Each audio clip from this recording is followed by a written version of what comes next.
म्हणजे आम्ही पारजीला जातो. तर नदीवर मी एकटाच राहिलो.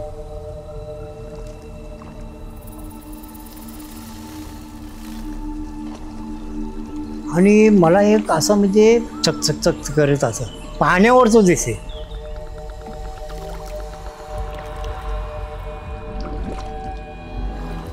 डोंगरामध्ये ना एक जागा होती, तिथे कोणच लोक जायची नाहीत.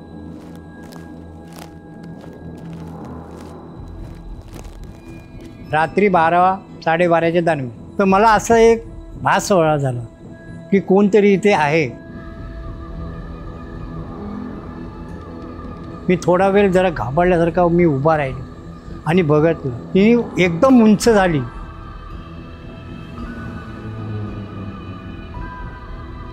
मग नंतर मला लक्षात आलं ही बाई खरोखर बाई नसताना ही. या कथा मनोरंजनासाठी आहे. काही लोकांचे अनुभव व काही पूर्णपणे काल्पनिक असू शकतात, त्यामुळे कृपया यांना मनोरंजन म्हणून घ्या. या कथा आपल्या संस्कृतीचा एक भाग आहे, अगदी लहानपणी आजी आजोबांनी सांगितलेल्या गुड गोष्टींसारख्या. आमचा हेतू कोणत्याही प्रकारची अंधश्रद्धा किंवा भीती निर्माण करणे नाही. हॅलो मंडळी, माझं नाव रिकी आणि स्वागत आहे तुमचं बंकस पॉडकास्टमध्ये. आजचा जो एपिसोड आहे ना मित्रांनो, ह्याची मी बऱ्याच वेळापासून वाट बघत होतो. खूप स्पेशल एपिसोड आहे. ही सिरीज आपण जवळजवळ 6 महिन्यापासून प्लॅन करत होतो आणि फायनली तिचा फर्स्ट एपिसोड येतोय. आणि ह्या एपिसोडची सुरुवात मी माझ्या गावापासून केली आहे, माझ्या आजोबांपासून केली आहे. आणि त्यांच्याकडून आपण आज खूप असे हॉरर एक्सपिरियन्स ऐकणार आहोत.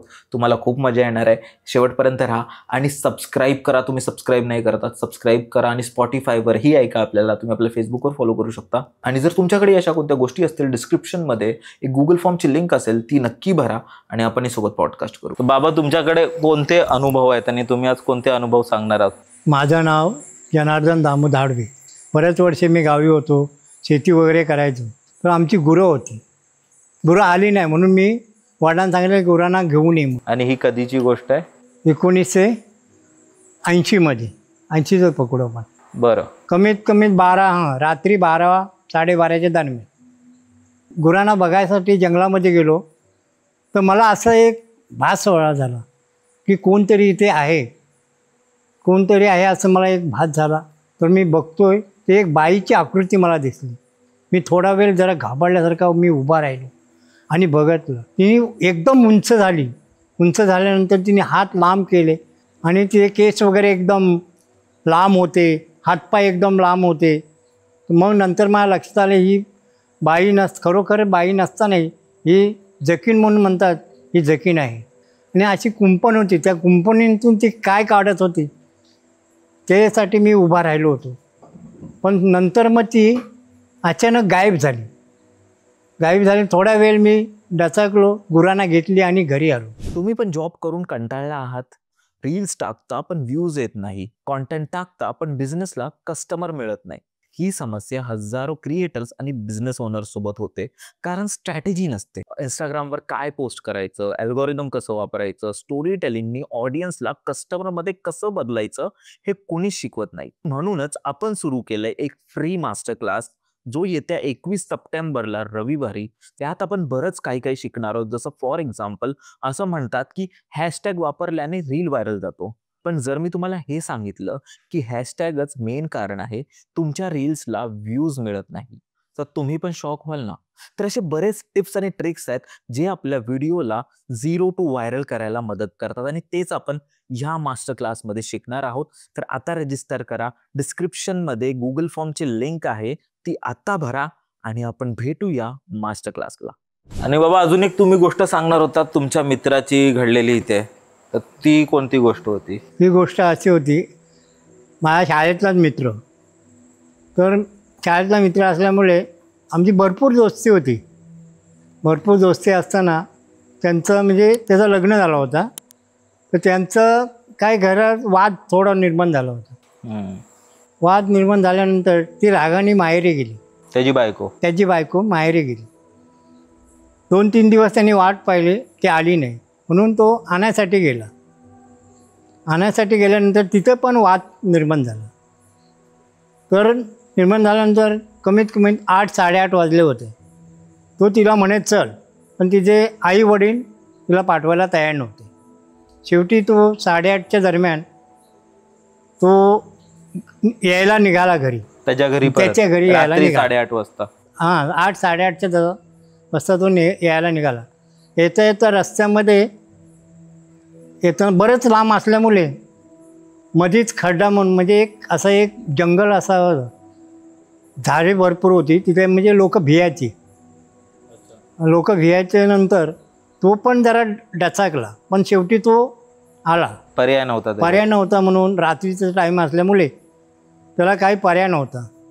आणि कोणाला सोबत आणायला तर कोण तयार नव्हतं यायला, कारण रात्री असल्यानंतर लोक भियायचे. त्याच्यामुळे तो एकटाच निघून आला. अर्ध्या रस्त्यामध्ये आल्यानंतर त्याला एक भास झाला की आपण रस्ता चुकतोय म्हणून तो इकडे तिकडे बघत असताना जास्तच दुसरीकडेच तो जाऊ लागला. दुसरीकडे जायला लागल्यानंतर तो जंगलातमध्ये फिरू लागला आणि तो घाबरल्यानंतर तो ओरडायला लागला की त्याला पुढे रस्ता दिसत नाही ना. चकवा लागलेला त्याला. हां, त्याला म्हणजे असं भास झाला की आपल्या पाठीवर कोणतरी आहे म्हणून तो घाबरला. शेवटी तो भीतीच्या ह्यानी पुऱ्या जंगलामध्ये फिरत असताना तो आमच्या नावाने हाक मारायला, त्याला ओळख झाली. हे तो ज्या रस्त्याने येत होता ना तिथपासून आमचा जरा गाव लांब होता. पण तो शेवटी मग ओरडत तो आमच्या नावाने हाक मारल्यानंतर आम्ही बाहेर पडलो, कोण ओरडते म्हणून. रात्री म्हणजे गावाच्या जवळ आलेला तो. गावाच्या जवळ आल्यानंतर तो ओरडू लागला, तर कोण म्हणून आम्ही आवाज ऐकण्यासाठी बाहेर पडलो. तर त्यामुळे मी नावाने सांगितलं मी आहे म्हणून माणूस, मला रस्ता मिळत नाही म्हणून मी तुम्हाला ओरडतोय. काय ओरडत होता तो? नावाने हाक मारत होता, धावडे म्हणून, या म्हणून, मला पुढे काय रस्ता दिसे नाही म्हणून आम्ही त्याला कोण म्हणून बघायलाच गेलो. तर माझा मित्र भेटला. शेवटी तो घाबरलेला परिस्थितीत होता, संपूर्ण भिजला होता, काटे वगैरे सगळं अंगाला लागले होते, रक्त येत होतं, चिखलामध्ये माखलेला होता. शेवटी त्याला घरी आणलं. घेऊन आलो. घरी आणल्यानंतर त्याला आंघोळीला पाणी वगैरे दिला आणि तो एवढा घाबरला होता की त्याला काही बोलावं असं त्याला काहीच समजत नव्हतं. पण शेवटी तो घाबरला होता. त्याला जेवायला वगैरे दिला, पण अजूनपर्यंत त्यांनी ते काय सांगितलं नाही. एवढा तो घाबरलेला, विचित्रपणा एकदम त्याच्या मनामध्ये आला होता. एवढं घाबरलेला. जेव्हा त्याला आम्ही घरी नेली, त्याच्या घरी सोडल्यानंतर, घरी घेऊन गेल्यानंतर त्याचे भाऊ वगैरे सगळे जमा झाले. त्यांच्यासमोरसुद्धा आम्ही त्याला विचारलं, बाबा तू एवढा का घाबरला होतास, तुला कोण भेटला? मग तो बोलू लागला, त्यांनी सांगू लागला. तो येत असताना तो त्याच्या विचारातच होता, बायको आल्या नाही त्याच्यामुळे तो विचारत असताना मला रस्त्यामध्ये पाठीमागून कोणतरी ओरडत होता, दादा मला थांब, दादा तू थांब, मला तंबाखू दे, तू थांब, मला तंबाखू दे. पण तो एवढा घाबरला होता की त्याला काहीच समजत नव्हतं. तो बॅटरीसुद्धा मारत होता, तर कोणच त्याला दिसत नव्हतं. तंबाखूची जो बाटवा असतो तो मागे फेकला आणि तो पळतच सुटला. पळत सुटल्यानंतर पुढे आल्यानंतर धावता त्याला आमचा गाव दिसला.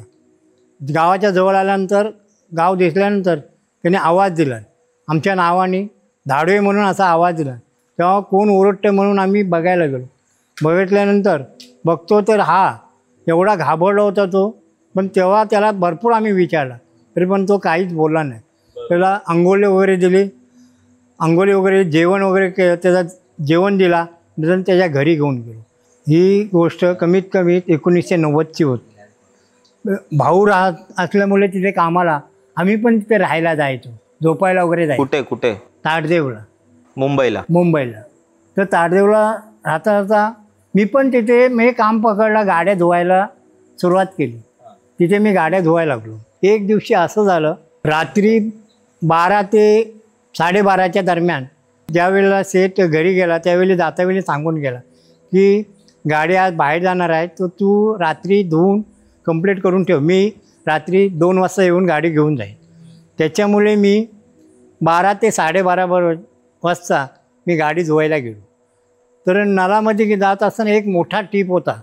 त्या टिपामध्ये एक म्हणजे असं मला भास झाला की कोणतरी आंघोळ करतोय टिपामध्ये, उडी मारतोय, असं उडी मारताना मला ते उडी मारता वेळी मला दिसला. परंतु मी न घाबरता त्याला मी म्हणलो थांब, मला पहिला पाणी मला घेऊन जाऊ दे, मग तू आंघोळ कर, मग उड्या मारतो. तो थांबला. त्या टिपामध्ये तो बुडून राहिला. मी पाणी घेतलं आणि गाडी धुवायला गेलो. गाडी धुवून आल्यानंतर भावाला मी सांगितलं, दादा असं असं त्या टिपामध्ये कोणतरी आहे. तर भाव म्हणला हां आहे. की त्याला पण ते माहिती पडलं होतं की कोण नाही कोणतरी या बाथरूममध्ये भविष्य म्हणजे भूत वगैरे अंघोळ्या करतात, उड्या मारतात.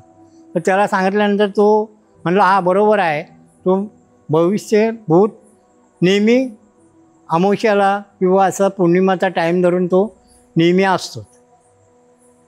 नंतर मग सर्वांना माहिती पडलं की इथे भविष्य आहे. मग लोक जरा डचकायला लागली. तरी पण मी काही थांबलो नाही. माझं काम मी करायचंच. आम्ही सोडायच्या वेळेला तो वॉचमॅन आम्हाला सांगायला लागला की सेठचीच आजी त्या बाथरूममध्ये अंघोळ करताना अचानक तिला अटक आला, तिचं ते ऑफ झाली. तर ती केव्हा केव्हा अंघोळ करीत असताना काही लोकांना दिसायची आणि त्यावेळेला लोक घाबरायची, पण कुणाला सांगायचं नाही बा असे इथे भविष्य आहे. किंवा लोकांना माहिती पडलं तर भीतीने कोण गाडी पण धुवणार नाही, या भीतीने लोक गप राहायचे. ही जी मी गोष्ट सांगणार ना ती खरोखर आमच्या त्यावेळेला मी स्वतः पाहिलेली आहे. 1970 सालचा ही गोष्ट आहे की त्यावेळेला आमच्या इथं नवरात्र असायची. नवरात्री उत्सव आहे, आता पण चालू आहे तो उत्सव. पण त्यावेळेला काय असायचं की संपूर्ण आमची जे मित्रमंडळी होती गावातली ते आम्ही एकत्र मुळं भजन वगैरे झाल्यानंतर काही लोक झोपायची, काही लोक घरी यायची. सगळे झोपल्यानंतर आमचा एक बेत असायचा. म्हणजे असं एक आमची सर्वांची असा विचार असायचा की लोक सर्व गेल्यानंतर आपण कुणाच्या तरी मिरची, म्हणजे आम्ही त्याला मिरची म्हणतो, म्हणजे मळा, त्या मळ्यामध्ये आम्ही जायचो आणि चोरी करायचो, काकडी वगैरे पळवायची आणि ती देवळामध्ये आणून आम्ही ती मजेने खायचो. आणि मजेने खाऊन आज समजा माझी आणली, माझ्या शेजारची पळवली तर उद्या दुसऱ्याच्या मित्राच्या शेजारची पळवायची मळ्यामध्ये जाऊन. असे आमची मुलांची ना एक गटी असून आम्ही मजा करायचो त्यावेळेला. तर कमीत कमी ते आज 70 वर्षाचा साला असेल तर अजूनच हा आमचा कार्यक्रम चालूच आहे. एक दिवशी काय झाला, आम्ही सर्व लोक गेल्यानंतर घरी आली, भजन वगैरे झालं, नाच खेळ आमचा संपूर्ण झाल्यानंतर काही लोक घरी आली आणि आम्ही दुसऱ्याच्या मळ्यामध्ये गेलो बाजूच्या. तिथे चोरी केली, काकडी वगैरे पळवल्या. ते खाल्ल्यानंतर काय झालं, लहानापासून मला दाताचा त्रास होता. प्रॉब्लेम एवढा होता की दात एवढा दुखायचा. माझ्या मित्रांना त्यावेळेला दात दुखायला लागल्यानंतर मी मित्रांना पण उठवली, पण कोणीच येऊ शकला नाही सोबत. शेवटी भावाला उठवली, भाऊ पण आलाच नाही. एवढा मला दातांचा तकलीफ झाला, एवढा त्रास झाला, मी घाबरत घरी आलो. तर आमचा बाजूचा शेजारी आजोबा लहान मुलाला, 2.5 वर्षाच्या मुलाला घेऊन ते दरवाजाच्या बाजूला उभे होते. त्यांचा नातवाला घेऊन ते दरवाजाच्या बाजूला उभे होते. तर मला ते बोलायला लागले दम देऊन, एवढा टाईम तू कुठे होतास? तर म्हणलो मी देवळामध्ये होतो. देवळामध्ये मी झोपलो होतो, पण मला झोप येई नाही. माझा दात जास्त दुखायला लागला, दाताचा त्रास जास्त व्हायला लागला, म्हणून मी घरी आलो. घरी आल्यानंतर मी एकटाच विचार करायला लागलो की हा एवढ्या टायमाला 2.5 वर्षाचा नातवाला घेऊन कसा काय का तो? म्हणून मी सकाळी उठलो आणि आईला विचारलं तर म्हणजे आई बोलली की तो कायला एवढा उभा राहतो? म्हणून मी त्या माणसाला जाऊन विचारलं, बाबा तुम्ही रात्री 2:30च्या दरम्यानी तिथे नातवाला घेऊन उभे का होते? तुम्हाला तर माहिती आहे का, मंदिरामध्ये आपल्या उत्सव चालू असतो, मुलं झोपतात, लोक झोपतात, पण तुम्ही काय मला भीती दाखवण्यासाठी तुम्ही ओरडत का होतात? पण ते म्हणलं मी कशाला तिथे उभे राहू, तुला कशाला मी भीती दाखव? तेव्हा मला नंतर माहिती पडलं की खरोखरच त्यांच्या रूपामध्ये कोण नाही कोणतरी भविष्य मला भीती दाखवण्यासाठी तो उभा राहिला असेल. तो भूत तो कोण होता त्याची ना माझी एकच म्हणजे वेळ होती, म्हणजे त्याची बाहेर पडायची वेळ आणि मी घरी जायची वेळ ही एकच असल्यामुळे एकच असेल म्हणून मला वाटते मला भीती दाखवण्यासाठी तो त्या आजोबांच्या रूपात तिथे उभा राहायला असेल. अजून तुम्ही तुमची कोणती बोलणार होती तर ना पूर्ण गाव गेलेला जमा झालेला. हां, काय झालं त्यावेळेला जुनी लोक नेहमी पाडदीला जायचे, हे ससेनच्या वगैरे गावची लोक होळीच्या टायमात पाडदीला जायचे. असा आमच्या इथे मोठा एक डोंगर आहे, देवाचा डोंगर म्हणतात त्याला. त्या देवाच्या डोंगरामध्ये लोक गावची पाडदीला गेली, ससे वगैरे ससे मारण्यासाठी गावी गेले, हे लोक गेली होती गावकी. काही लोक आली आणि रात्र झाली. रात्र झाल्यानंतर आमचा बाजूचा एक शेजारी आमचा तो त्याला यायला टाईम झाला. डोंगरामध्ये ना एक जागा होती, तिथे कोणच लोक जायची नाही. पण याला लोकांनी सांगितले, पण हा ऐकला नाही. हा बोलायला लागला, कोण आहे तिथे एवढा, मी जातो म्हणून तो गेला. गेल्यानंतर त्याला असं एक भविष्य झाला की मला कोण पकडचं आहे. पण त्याला माहिती होतं की भूताची त्याला एक म्हणजे असं तो भियायचं नाही, म्हणून त्यांनी त्या भूताला पकडला आणि त्या भूताजवळ शेंडी मागितली. एवढ्या शेंडीमध्ये पावर असते की आपण जे काय मागू भूताजवळ तो भूत देतो. परंतु भूताची एवढी एक आट असते की कुणालाही सांगायचं नाही. शेंडी मागितल्यानंतर त्यांनी शेंडी ती भूताला दिला. घरी आल्यानंतर त्यांनी सर्वांना सांगितलं, मी भूताजवळ शेंडी मागितली आणि तो मला सारखा माझ्या पाठीवरच आला की मला शेंडी दे, मला शेंडी दे. पुरा अख्ख्या गावामध्ये त्यांनी बोंबाबोंब केला. बोंबाबोंब केल्यानंतर भूताने काय केलं, त्याला उडवलं, म्हणजे घेऊन गेला घरात तो खेचून, माझी शेंडी दे, माझी शेंडी. तो घेऊन गेल्यानंतर म्हणजे घरातल्या लोकांनी बरंच वाट पाहिली, मग कुठे गेला असेल ते येईल, पण तो आलाच नाही. शेवटी रात्र झाली. रात्र झाल्यानंतर लोक ज्या ठिकाणी म्हणजे ज्या ठिकाणी डोंगरावर ससे पकडण्यासाठी गेली होती तिथे लोक गेली. बरंच अगदी पुरी रात्र गेली, पण तो काय सापडला नाही. खाली लोकांना दिसायचा आणि आवाज यायचा. तिथे बघायला गेल्यानंतर तो कुठे गायब व्हायचा. पुरा अख्खा गाव म्हणजे एवढा शोध होता, त्यांना काहीच दिसलं. शेवटी मग असं झाला, एक आवाज आला. आवाज आल्यानंतर त्याला शोधायला गेलं, आवाज म्हणजे भास झाला की इथे आहे म्हणून. तिथून गेल्यानंतर दुसऱ्या ठिकाणी म्हणजे दुसऱ्या डोंगरावरचं गेलेला असा दिसाय. तिथे शोधा गेलो का तिसऱ्या असं म्हणजे पुरा म्हणजे शोधून लोक पण घाबरली होती. आता लोकांनी एकत्र जमा झाले आणि म्हणलं आता करणार तरी काय, हा एवढा आपण शोधत असं तर भेट नाही. म्हणून पुन्हा थोडा वेळ थांबले लोक आणि पुन्हा सुरुवात केली. म्हणजे त्या डोंगरावरून शोधायला सुरुवात केली का दुसऱ्या डोंगरावर आवाज आहे की इथे आहे. तिथे गेल्यानंतर तिसऱ्या आवाज, तिसऱ्या इथं आहे. असे करून पूर्ण रात्र गेली, पण तो भेटला नाही. शेवटी दुसरा दिवस उजाडल्यानंतर शेवटी लोक घरी आली. घरी आल्यानंतर आमची एक नदी आहे, तिथे काही लोकांना तो दिसला. त्या दगडी म्हणजे नदीवर मोठी दगड आहे, त्या दगडीमध्ये तो आतमध्ये घुसलेला दिसला. काही लोक पाणी आल्यानंतर पाणी पिण्यासाठी गेले तर बघतात तो हा होता, पण तो काय बाहेर पडलाच नाही. शेवटी कसे तरी त्याला लाकडं वगैरे घुसवून त्याला बाहेर काढल्यानंतर त्याला एक कपड्यामध्ये बांधले आणि घरी घेऊन आले. काय ज्योतिष वगैरे बघून काय भगतगिरी वगैरे करून त्याला म्हणजे तेवढ्यापुरते त्याला शुद्धीवर आणलं. थोड्या दिवस तो चांगला झाला. नंतर शेवटी 1-2 महिन्यांनी तो पुन्हा पागल झाला. शेवटी त्याचा शेवट झाला. तो शेवटी वेडच बनून गेला. ती रात्र अशी होती की अजूनपर्यंत त्या गोष्टीची म्हणजे त्या माणसाची आठवण येते. एवढं त्या भूताने सतवलं आणि त्या माणसाने सतवलं की त्याची आठवण आल्यानंतर अंगातून शेरे येतात. पूर्ण गावाला त्यांनी एवढं सतवलं की लोकंसुद्धा घाबरली गेली. असं एवढं तो भूत एकदम डांबरट होता आणि तो माणूससुद्धा डांबरट होता. अजून कोणती आहे? तुम्ही एकदा बोला होता ती वरती गवाऱ्याची आहे, ती काठी सोडतात. बाबू तुला मी अशी एक गोष्ट सांगतो की पूर्वी झालेली गोष्ट म्हणजे जुनी आहे भरपूर. एक म्हणजे असं आपल्या वरच्या वळीचा एक माणूस आहे, म्हणजे माणूस होता. त्यावेळेला तो मुंबईला राहायचा. तर घरी म्हणजे घरकामं करायची त्यावेळेला लोक. आणि असं होतं, एक आपला मुंबईला असं एक जागा आहे सोनापूर म्हणून म्हणतात. काही लोक बोलायची की इथे तो भूताने त्याला पकडले, असं तो लोक बोलायची. म्हणजे आम्ही त्यावेळेला मुंबईला आम्ही पण होतो, तर ते लोक बोलायची पण ह्याला तो पकड. आणि त्यावेळेला तो वेडा होता, म्हणजे असा वेड्यासारखाच व्हायचा. कुणी काय बोलला तो ऐकायचाच नाही, काय उलटसुलट बोलायचा. असं करता करता तो अमावस्या किंवा पौर्णिमेला असं करायचा,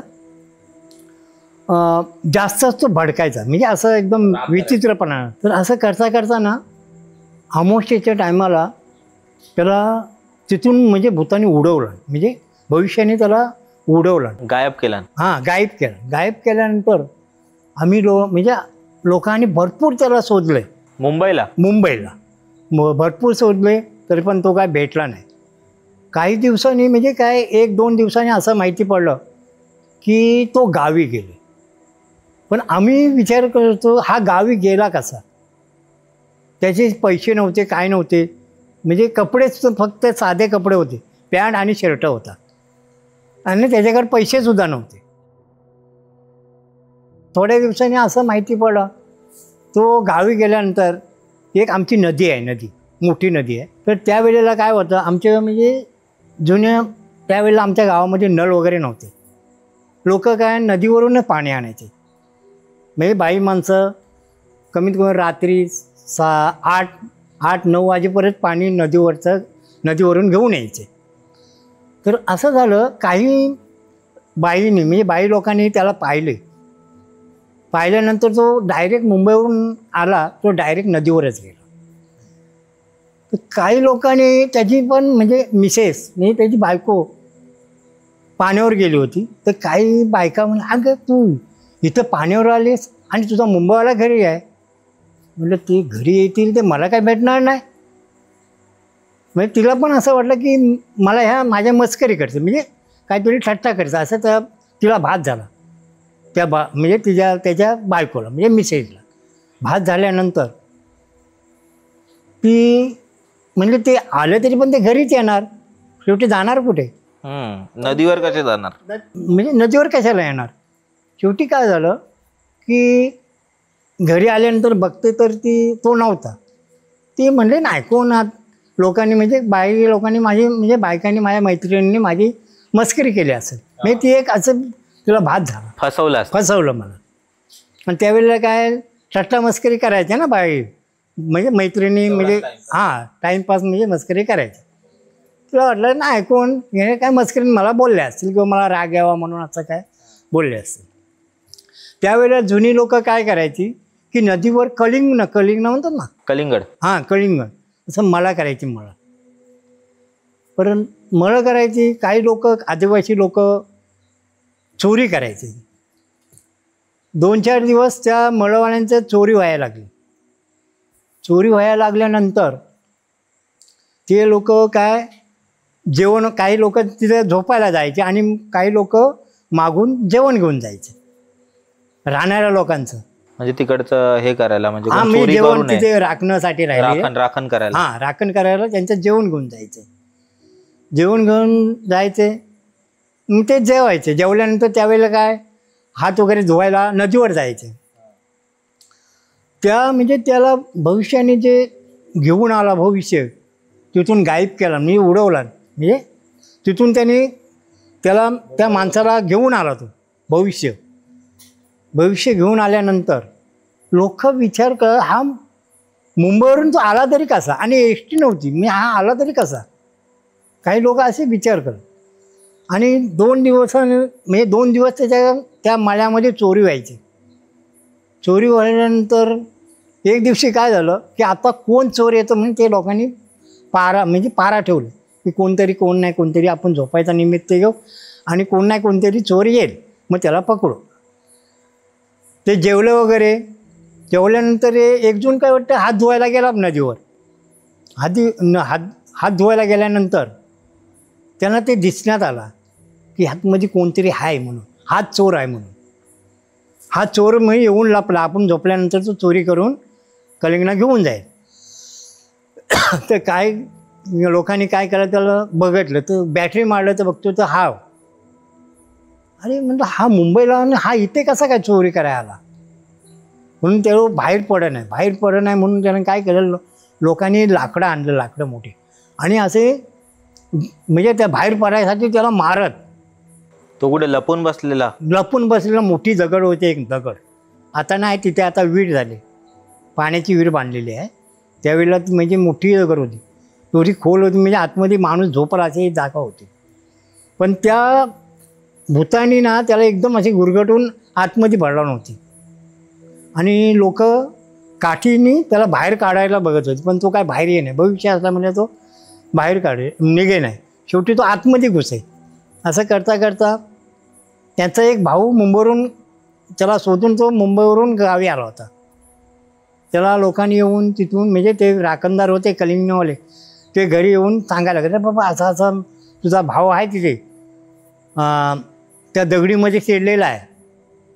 तो पण म्हणलं आम्ही मुंबईला शोधतो, तो नाही भेटत, इथं कसा येणार. पण शेवटी तो खरा मानून त्या लोकांचा तो आला बघायला, नदीवर गेला तर बघतोय तो हा. मग त्याला कसं तरी त्या लोकांनी काढलं बाहेर. त्याला काढल्यानंतर त्याला पण चादरीमध्ये बांधले. म्हणजे त्यावेळेला काय लोकांची एक हे असेल की सिस्टम असेल की बाबा एखादा माणूस चुकलेला भेटला तर त्याला गोदरीमध्ये बसवून किंवा काय झोपवून त्याला घरी घेऊन यायचे असे. तर या लोकांनी त्याला त्या चादरीमध्ये गुरफटवून घरी आणले. पण त्याच्यावर भविष्य असल्यामुळे तो पागल झाल्यासारखा होता. तो कोण काय सांगत त्याच्यावर त्याचा लक्षच नव्हता. काही लोकांनी त्यांनी पुन्हा तसंच हे ज्योतिष वगैरे काय बघत करून त्याला बघितलं, आणि तो व्यवस्थित तो अजूनपर्यंत तो पागलच होता. म्हणजे तो भविष्य जो होता ना तुला सारखा सत्वित होता. आपण काय बोलतो तो दुसराच काहीतरी बोलायचा. म्हणजे असं करून करून लोक त्याच्याबरोबर लागायचे नाही. शेवटी थोड्या दिवसांनी तो काय 10-15 वर्षांनी तो शेवटी त्या भविष्याने त्याच्यावर हे करून तो पण मरून गेला. मग माहिती पडला काय की मग माहिती पडला खरोखरची गोष्ट. त्याच्यावर पागल होता तो. म्हणजे भविष्य अमावस्या पौर्णिमेला तू काय बोलशील जरा. मुंबईवरून उडवला ते त्या दगडीमध्ये मरला. तो होता कोण, म्हणजे लागला कसा त्याच्या मागे, काय असेल पहिलं काय त्यांचं. मी तो भविष्य त्यावेळेला काय लोक लहानपणी काय खेळा, म्हणजे ते मुंबईवाले काय नाच वगैरे करायचे ना, तर 12च्या टायमात म्हणजे असं तो गवसला असेल किंवा काय. म्हणजे चौपाटीला जायचे खेळायला, नाचायला. तेव्हा काय आता काय नाच, पहिलं नाच भरपूर असायचे. लोक जास्त म्हणजे गणपती आणि शिमगा, बाला डान्स. हां बाला डान्स. तेव्हा तो गवसला असेल. आणि तुम्ही ते खवीसची बोलत होता ना, खवीसाची गोष्ट. खवीस हे बाबा इथे हे करत होते. म्हणजे माझेच वडील म्हणजे माझे बाबा. आम्ही त्यावेळेला लहान होतो आणि आमचे म्हशी रेडे म्हणतात ना हे होते. ते नेहमी रात्री म्हणजे 2, 2:30, 3 वाजता असे ते त्यांना घेऊन चरवायला जायचे जंगलामध्ये. तिथे जंगलामध्ये झाल्यानंतर आमची एक म्हणजे असं एक होल त्याला म्हणजे नदी म्हणतो. त्या नदीजवळ एक असं होतं एक म्हणजे त्याला खबीस म्हणून एक नाव आहे. खबीस म्हणून भविष्य होतं, म्हणजे भूत होता. तर खबीस असल्यामुळे लोक भियायची त्यावेळेला की खबीस आहे. लहान मुलंसुद्धा तिथून न्यायची नाही किंवा तिथे काय त्यावेळेला काय थुकायचा नाही किंवा तिथे लघवीला वगैरे बसायचं नाही. असं एक त्यावेळेला तिथं होतं. खबीस म्हणजे मुसलमान त्याला खबीस म्हणतात. पण तो पूर्वीचा आहे. कधी काय लोकांनी काय मारले असतील किंवा काय असेल, तो त्रास द्यायला लागल्यानंतर काही लहान मुलं वगैरे तिथून यायची नाही, लघवी नाही करायची. असं लोकांना म्हणजे त्यावेळेला भीती वाटायची, भियायची लोक. किंवा आपण चुकू नाही शकत. तिथे म्हणजे अशी झाडं भरपूर होती आणि एकदम जागा एकदम हे होती, झाडं वगैरे होती. ते लोक भियायचे. अजून पण तिथे येतात ना, म्हणजे वर्षातून एकदा वगैरे तिथे द्यायलाच लागतं काहीतरी त्याला कोंबडा. तर शेवटी तो असं लोकांना त्रास द्यायला लागला. मग लोकांनी काय केलं आहे, त्याच्या मालक म्हणजे त्यांच्या घरातल्याला एक माणसाला पकडलं आहे आणि त्याला म्हणजे काय म्हणजे असं वरच्याने काहीतरी कोंबडा वगैरे काय देतात ना, असं कोंबडा म्हणजे कुणाला त्रास देऊ नये म्हणून कोंबडा द्यायची त्यांनी सुरुवात केली. म्हणजे त्या घरच्या माणसाने सुरुवात केली. कारण आमच्या इथे ते लोकांना त्रास द्यायला लागला. तो त्रास द्यायला लागला, लहान मुलांना वगैरे पकडायला लागला, काय त्रास द्यायला लागला, ताप वगैरे असं काय तो हे करायला लागला. म्हणून लोकांनी एकत्र हे करून त्याच्याकडे गेले, त्या माणसाकडे जो होता घरातला म्हणजे माणूस मेलेला त्याच्याकडे गेले आणि लोकांनी त्याला समजून सांगितलं, बाबा तुझ्या या भूत जो आहे, भूत कोण आहे तुमचा, काय तुमचा भाऊ का कोण असं कोणतरी आहे, तो आम्हाला त्रास देतो, त्याचा काहीतरी तू बंदोबस्त कर. तर त्यांनी काय केलं, ते त्याला काय वर्षाने काय द्यायला लागलं, म्हणजे कोंबडा वगैरे असं काहीतरी द्यायला लागला. तो द्यायला लागल्यानंतर थोडा दिवस तो म्हणजे आता लोकांना त्रास द्यायत नाही, आता तो आता व्यवस्थित आहे. तर काही दिवसांनी आमचे असं झालं, थोड्या दिवसांनी वडील आमचे म्हणजे आमचे घरी म्हशी वगैरे असायचे, रेडे असायचे. मग त्यांना रात्रीचे असं म्हणजे जंगलामध्ये घेऊन जायला लागायचं. तर 2-2:30च्या दरम्यानी वडील घेऊन जात होते त्यांना चालवायला.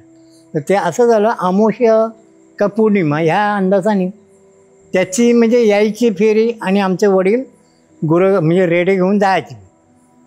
तर त्यांची दोघांची वाचावाचं म्हणजे अशीच त्यांची भेट झाली. भेट झाल्यानंतर काय शिवी गाली त्यांची झाली. नंतर शेवटी त्यांची मारामार झाली. मारामार काय कुस्ती, त्यांची कुस्ती झाली. कुस्ती झाल्यानंतर शेवटी काय झालं, वडील काय त्याला ऐकले नाही, तो जास्तच हे त्रास द्यायला लागला, म्हणजे ओरडाओरड करायला लागला. असं करता करता म्हणजे बुजाडल्यानंतर त्याचा टाईम आला, तो निघून गेला. म्हणजे असं वडील म्हणजे लोकांना माहिती पडलं असं अशी गोष्ट झाली.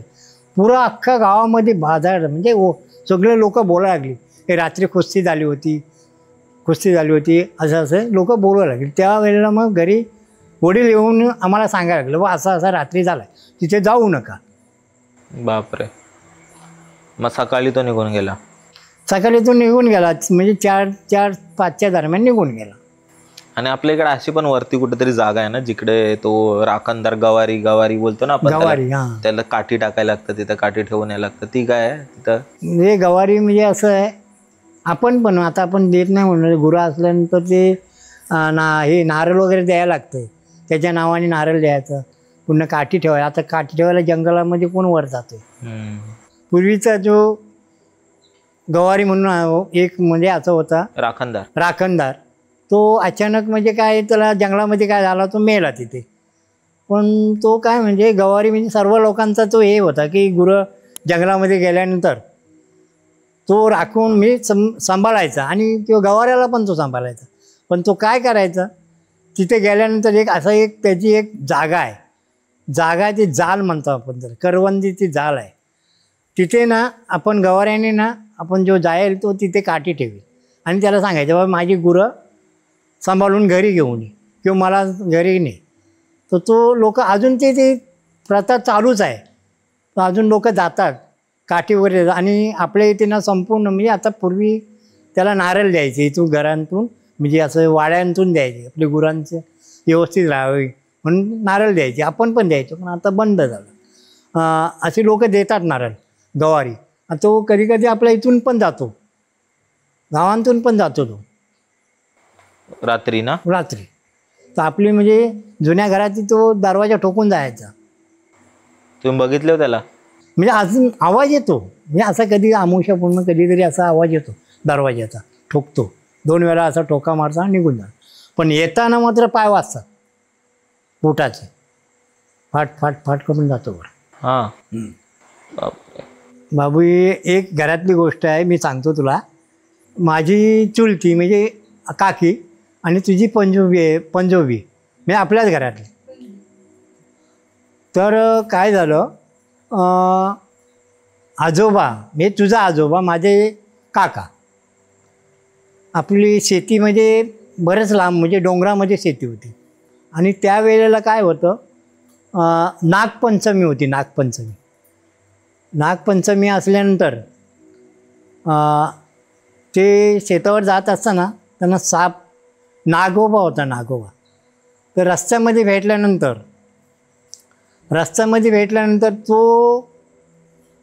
तो म्हणे मला मारू नको. पण चुलत्याने म्हणजे काकाने काय केलं, त्याला जबरदस्तीने मारल्यानंतर थोड्या टायमाने म्हणजे 11-12च्या दरम्यान ती काकी म्हणजे माझी चुलती आणि तुझी पंजोई अचानक ऑफ झाली. म्हणजे अचानक तिला काय झटका आला, ती मेली. सापाला तिकडे त्याने मारले आणि ही चुलती अचानक काय त्याने सापाने तिला श्राप दिला किंवा त्यांना श्राप दिला, ते अचानक इकडे ऑफ झाली, मेली ती. नंतर मेल्यानंतर त्या दिवशी एवढा पाऊस पडला की माणसंसुद्धा येऊ शकली नाही मैताला. म्हणजे तिला न्यायासाठी तिला म्हणजे आपण जाऊ पण शकलं नाही, एवढ्या चमच्यानामध्ये तिला घेऊन नाही जाऊ शकत. पण आता करणार काय, शेवटी आपल्या इथे काय आधार म्हणजे कोणतेही हे नसल्यामुळे काय फ्रीज वगैरे म्हणजे असं ठेवू शकत नाही, बर्फामध्ये वगैरे ठेवू शकत नाही आपण. शेवटी काय नाही रे, लोकांनी एक आपल्या जवळ म्हणजे गावाच्या जवळ एक स्मशान आहे, स्मशानभूमी आहे, तिथे तिला घर म्हणजे जागा तिला खोदलं आहे पुरण्यासाठी. तर पुरण्यासाठी खोदले तर असं एवढं की त्यातून पाणी नुसतं बाहेर येईल. तिला टाकल्यानंतर लोकांनी बरेच प्रयत्न केले, तिला वर नुसती आहे पाणीतून ती उपवरती. म्हणजे तिला जेव्हा ते खड्डा खणला आणि टाकलं तर एवढा पाऊस होता की ती परत वर येत होती. तिला म्हणजे पुरण्यासाठी खड्डा खणला तर एवढा पाणी आहे, एवढा तिला वर काढे नुसता पाणी बाहेर. लोकांनी बरेच प्रयत्न केले. शेवटी काय झालं, लोकांना मी ती सारखी पाण्यातून बाहेर ये ना वर, तर मग लोकांनी काय केलं, दोघं तिघं मिळून एक मोठी अशी एक दगड आणलं, गोठा आणलं दगडीचा गोठा आणल्यानंतर तो तिच्या छातीवर ठेवल्यानंतर ती दाबली गेली. त्याला दाबल्यानंतर थोड्या दिवसांनी काय झालं की म्हणजे ती आत्मा होता ना, आत्मा तो बाहेर म्हणजे आता फिरू लागला. ती म्हणजे जे ती अचानक ऑफ झाल्यानंतर तिची एक अशी आशा राहिली. म्हणजे आपण म्हणतो ना काय बा ही माझी गोष्ट करायची राहिली शेवटी, म्हणून तिची आत्मा तो फिरतच राहिला. फिरत झाल्यानंतर ती म्हणजे भूत झाली, भूत जकीन तिला म्हणतात. आम्ही म्हणजे मराठीमध्ये आमचे म्हणजे लोक गावची जकीन म्हणतो. तर झाल्यानंतर एक दिवशी काय झालं, त्यावेळेला मी पान खायचो पान. तर ती आल्यानंतर ती कुरजणीला म्हणजे असे घराच्या बाहेर खिडकीच्या बाजूला उभी होती. तर मी पान खाल्ल्यानंतर मी थुकलो. तर मला लक्षात नाही कोण आहे का, रात्रीची गोष्ट. थुकल्यानंतर ती नेमकी तिच्यावर थुकलं गेलो. ती एकदाच बोलली, मेला माझ्यावर थुकला. अरे म्हणलं आवाज कोणाचा येतोय, बघतोय तर ती गायब झाल्यानंतर मग मी सकाळी माझ्या आईला मी विचारायला लागलो, मग आई म्हणजे ह्या टायमाला कोण. तर ती म्हणली काय कोण, ही आली असेल त्यावेळेला, काय ही आली असेल, अरे गेले ना ती आली असेल. बापरे. असं झालं. शेवटी चुलती होती, ती शेवटी थुकल्यानंतर ती स्वतः म्हणजे शिवी दिला की मेला कोण माझ्यावर थुकला. सकाळी मी बोंबाबोंब केली, बस झालं. बापरे. आम्ही नदीवर म्हणजे आम्ही पारजीला आदिवासीबरोबर पारजीला गेल्यानंतर त्यावेळेला काय ससं वगैरे मारले होते. तसं मारल्यानंतर ते आदिवासी सर्व घरी गेले, म्हणजे पुन्हा रिटर्न येणार होते. पण ते डायरेक्ट घरी गेल्यानंतर पुन्हा रिटर्न येणार होते. तर त्यावेळेला काय माझ्यासोबत म्हणजे काकास म्हणजे आपला यशवंत काकास तो सोबत होता माझ्या. पण तो काय म्हणला, तुम्ही इथे थांबा. त्यावेळेला तो काय त्या कातवाड्यांबरोबर असायचा नेहमी आदिवासींबरोबर. तो आदिवासीबरोबर तो गेला त्यांच्या तिकडे आदिवासीवर, आणि मला म्हणला तू एकटाच मी थांब इथे, आम्ही येतो. नदीवर मी एकटाच राहिलो.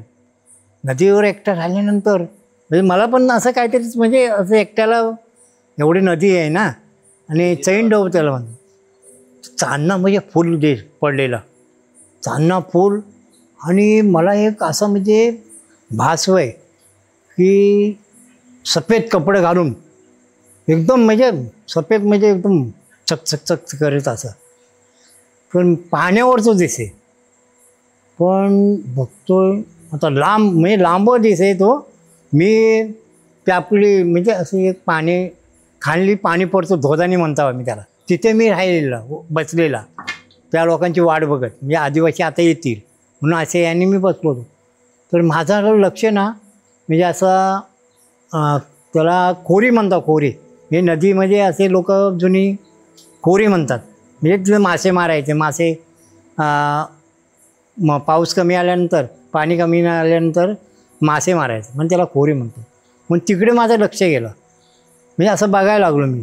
बघतो तर एकदम सफेद सफेद एकदम कपडे वगैरे घातलेले आणि एकदम उंच एकदम दिसते. पण मी डचाकलो जरा, म्हणजे असं मला भीती वाटली. मला असं वाटलं असं मी एकटा राहिलो नसतो तर बरा झाला असता. म्हणजे आजूबाजूला कोण नाही आणि नदी मोठी, आवाज नुसतं आहे आणि तो म्हणजे उभा राहिलेला दिसतो नदीवर. एवढं घाबरलो मी, म्हणजे असं वाटतं कधी येतोय, आदिवासी लोक कधी येते असं मला एक भास झाला. जिकडे तिकडे बघतोय तर कोणच नाही, पण तो सफेद कपडे घातलेलं ना दिसे मला, उंच एकदम. शेवटी ते आल्यानंतर मला जरा म्हणजे धीर आला. थोड्या टायमाने मग ते ससे होते ना ते कापल्यानंतर घरी आलो. तर पण मी घरी कुणाशीच बोललो नाही, गप राहिलो. आणि मग शेवटी मग मी सकाळी काकाकडं म्हणजे यशवंत काकाकडं मी बोललो, म्हणलो असं असं तू रात्री तिकडे गेला आणि मला असं असं दिसलं म्हणून. तो आपला गवारी आहे ना, गवारी, तो नदीवर गवारी येतो पाया पडायसाठी. म्हणजे नदीवर गवारी येतो म्हणून सांगितलं. राखणदार जो रखवालदार आहे ना आपल्या गावाचा, तो तिथे येतो. तो पाया पडतो आणि नंतर मग रिटर्न पुन्हा त्याच्या जागेवर जाऊन बसतो. त्याचा टाईम होता तो. त्याचा टाईम होता, म्हणजे कमीत कमी 8 साडेआठच्या दरम्यान. हां, एवढा अंदाज असेल. बापरे, मस्त मस्त. दुसरा कोणता बोलत होता तुम्ही पप्पा? माझा भाऊ बाहेर कामासाठी गेला होता, तर त्याला रात्र झाली. म्हणून मी त्याला बघायसाठी गेलो. मला एक असा भास झाला की माझ्या पुढेसुद्धा कोणतरी माझ्या चालतो आहे, माझ्या पुढे तो आणि मी पाठीमागून. नंतर मला लक्षात आलं की माणूस नसताना हा कोणतरी असला पाहिजे, भविष्य म्हणून असा असला पाहिजे. भविष्य म्हणजे आपल्या इकडे त्याला ते हे बोलतात ना, काय बोलतात, भूत, जो वेगवेगळ्या रूपात येतो. हां, भूत असा मला असं वाटलं. म्हणून मी पुढे त्याच्या पाठोपाठ गेलो. नंतर मला म्हणजे अशी एकदम भीती वाटावी असे लागली, तर मी समर्थांचं नाव घेतलं, जय जय रघुवीर समर्थ, असं मी बोलत त्या पाठोपाठ गेलो. परंतु तो नंतर तो नाहीसच झाला कुठे, म्हणजे गायब झाला. देवाचं नाव ऐकल्याबरोबर. देवाचं नाव ऐकल्यानंतर. मंडळी, आय नो तुम्हाला हा एपिसोड आवडला असेल, कारण मला प्रचंड आवडला होता. काहीतरी नवीन करण्याचा प्रयत्न करतोय, तर प्लीज सपोर्ट करा. कमेंट करून सांगा कसं वाटलं, नक्की करा. कारण तुमचा जो प्रतिसाद असतो, कारण दोन्ही हाताने पकडतात तर त्या हां चालेल, कारण तुमच्या कमेंट्सनीच आपण अजून कसं इम्प्रूव्ह करणार हे आपल्याला कळतं. आणि जर तुमचेही आजी आजोबा असे इंटरेस्टेड असतील तर नक्की सांगा, कारण मला तुमच्या गावी, तुमच्या शहरात येऊन असं ओपन पॉडकास्ट करायला खूप मजा येईल. तर नक्की सांगा, मेल करू शकता, DM करू शकता, आणि आपण भेटू परत एकदा अशाच एका एपिसोडमध्ये.